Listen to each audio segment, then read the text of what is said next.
Hello, Jeff here. I was just pausing this morning, saying thanks for today being Conference Day Saturday.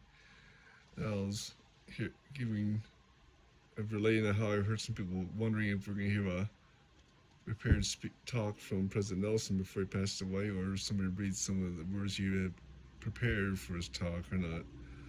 But if not, we still have the untold hours of past talks he gave to us. We can study.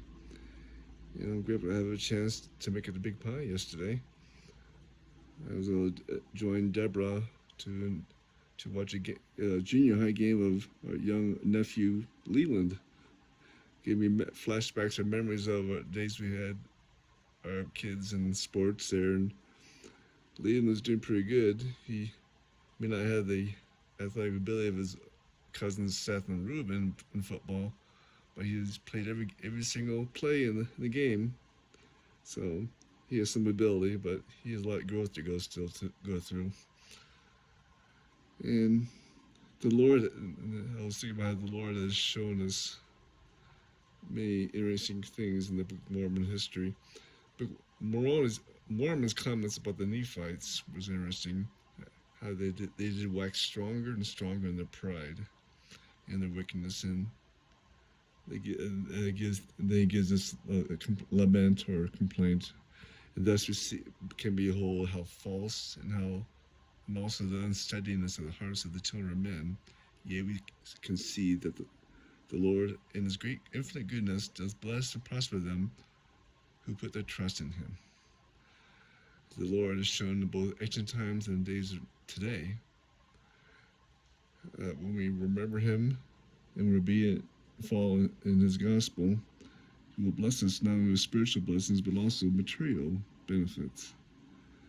But this material prosperity seems to be a fragile thing or dangerous when there's shown hard as tests to people's desire to follow the Lord. And this seems to be one that the children of Lehi are not doing well in the current reading of Helaman. And then I know the Lord is generous.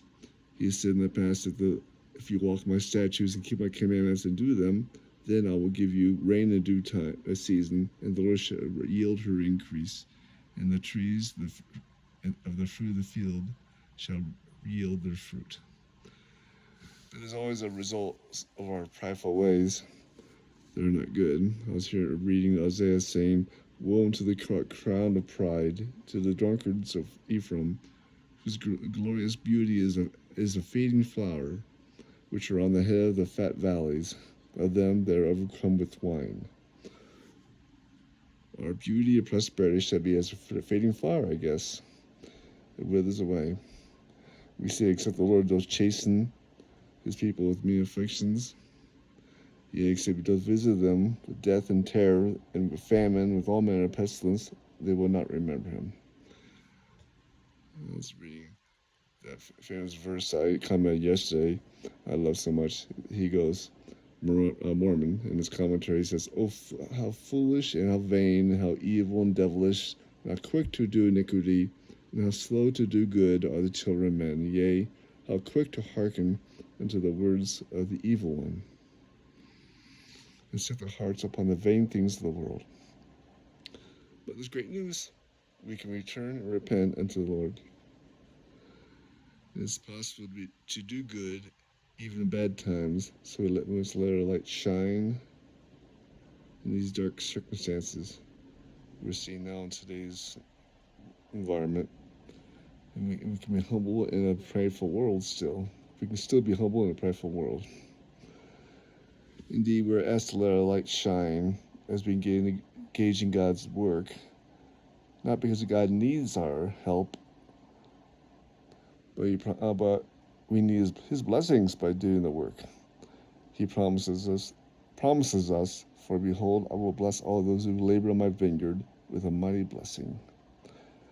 And I echo the prophet Joseph Smith's words as he closed his dedicatory prayer. I was reading this morning, and help us by the power of Thy Spirit, that we may mingle our voices with those bright shining seraphs around Thy throne with acclamation of praise, singing Hosanna, Hosanna to our God and to the Lamb. And he goes on to say, the work of our hands, which we have built unto thy name. In his prayer, he said that about, I was thinking about name. The name in Hebrew notations or language is inseparable from the person whom it belongs, or something of his essence. Therefore, in the case of God, it is especially sacred. And I was looking how there were 18 references to the name of the Lord in Joseph Smith's dedicatory prayer. 18. And I wonder, am I living my life in his name? We must continue to pray in the name of Christ and have his Spirit always be with us. And his light, and with the light to be with us, we can go forth in the world, bring it to the people around us too. Anyways, I enjoyed the 2 sessions this morning and afternoon, and I'm going to enjoy the one tonight.